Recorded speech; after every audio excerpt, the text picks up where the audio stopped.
Hello friends, welcome to my channel. কর্তার হেসেলে সবাইকে স্বাগত। আজকে আমি নিয়ে চলে এসেছি টিফিনে খাওয়ার মতন একটা দুর্দান্ত স্বাদের রেসিপি নিয়ে। এই রেসিপি যদি একবার বানিয়ে তোমার বাড়ির লোকের সাথে বা ফ্রেন্ডদের সাথে শেয়ার করো, তাহলে কিন্তু সবাই প্রশংসায় পঞ্চমুখ হবে। আজকের আমার রেসিপি হলো মিনি ব্রেড পকোড়া। প্রথমেই নিয়ে নিলাম আমি বেসন আর নিয়ে নিলাম কর্নফ্লাওয়ার। আর এখানে আমি দিয়ে দিলাম কালো জিরে, স্বাদ মতো নুন, লঙ্কা গুঁড়ো আর হলুদ গুঁড়ো। সব কিছু একসাথে কিন্তু ভালো মতন মিশিয়ে নেব, যাতে দানা দানা ভাব যেন না থাকে। ভালোভাবে মিশিয়ে নেওয়ার পর এখানে আমি অল্প অল্প করে জল দিয়ে ভালো মতো করে একটা কিন্তু বেটার বানিয়ে নিচ্ছি। আর বেটারটা এভাবেই বানাতে হবে যাতে ভারীও না হয়ে যায় আর পাতলাও না হয়ে যায়, একদম পারফেক্ট একটা বেটার বানিয়ে নিতে হবে।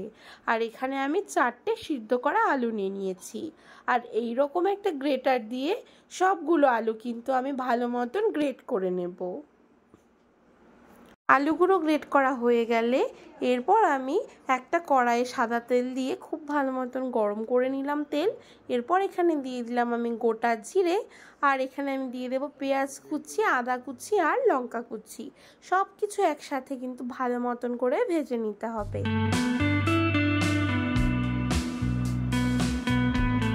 মোটামুটি ভাজা হয়ে গেলে এখানে আমি দিয়ে দিলাম হলুদ গুঁড়ো, লঙ্কা গুঁড়ো আর জিরে গুঁড়ো।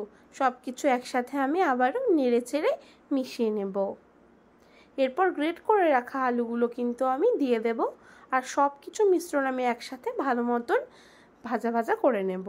এটা আমি 2 থেকে 3 মিনিট কিন্তু ভাজা করে নেব লো টু মিডিয়াম ফ্লেমে, যাতে আলুর মিশ্রণটা নিচে না লেগে যায়, সেই দিকেও কিন্তু নজর রাখতে হবে। এরপর এখানে আমি দিয়ে দিলাম স্বাদ মতো নুন। নুন দেওয়ার পরেও আলুগুলো ভালো মতন কিন্তু আবারও ভেজে নিতে হবে। আলুর মিশ্রণটা কিন্তু আমার একদম রেডি হয়ে গেছে। এরপর আমি নিয়ে নিলাম একটা ব্রেড, আর একটা চামচ দিয়ে ব্রেডের মাঝখানে আমি আলুর পুরটা কিন্তু ভালো মতন দিয়ে দেব, পুরোপুরিভাবে যেন ফাঁকা না থাকে। খুব ভালো মতন বসিয়ে দিলাম আলুর পুরটা। এরপর আমি আরেকটা ব্রেড উপরে চাপা দিয়ে দিলাম, আর 4 কোণায় 4টা আমি টুথপিক দিয়ে দিলাম। টুথপিকটা কেন দিলাম সেটাও তোমরা দেখতে পারবে। এরপর একটা ছুরি দিয়ে আমি কিন্তু 4টা পিসে কেটে নেব। আর কাটার সময় তোমরা দেখতেই পাচ্ছ আমি কিন্তু মাঝ বরাবরই দুপাশে কেটে নিলাম। 4টে শেপই কিন্তু আমার একদম সেম এসছে। তোমরাও কিন্তু বাড়িতে এইরকম ভাবে মিনি ব্রেড পকোড়া অবশ্যই ট্রাই করতে পারো। দেখো সাইজগুলো কি পারফেক্টভাবে হয়েছে। এরপর আমি একটা ফ্রাইং প্যান বসিয়ে দিয়ে তেল দিয়ে দিলাম, আর তেলটা কিন্তু খুব ভালো মতন গরম করে নিতে হবে। আর এবার আমি বেসনের ব্যাটারে চুবিয়ে চুবিয়ে ব্রেডগুলো ডুবো তেলের মধ্যে দিয়ে দেব। আর লক্ষ্য রাখতে হবে ব্রেড পকোড়াগুলো যেন দুপাশে সমানভাবে ফ্রাই হয়ে যায়, তাই লো টু মিডিয়াম ফ্লেমে রেখে এই ফ্রাইটা করে নিতে হবে।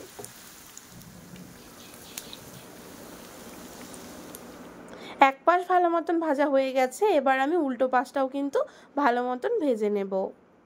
আর ব্রেড পকোড়াটা যখন দুপাশে ভাজা হয়ে যাবে, দেখতেই পাচ্ছ কতটা ফুলে গেছে। এরপর আমি এগুলোকে নামিয়ে নেব। তাহলে আজকের আমার এই মিনি ব্রেড পকোড়ার রেসিপি তোমাদের কেমন লাগলো অবশ্যই কিন্তু আমাকে কমেন্টে জানিও। আর ভালো লাগলে লাইক, শেয়ার, কমেন্ট করে পাশে থেকো।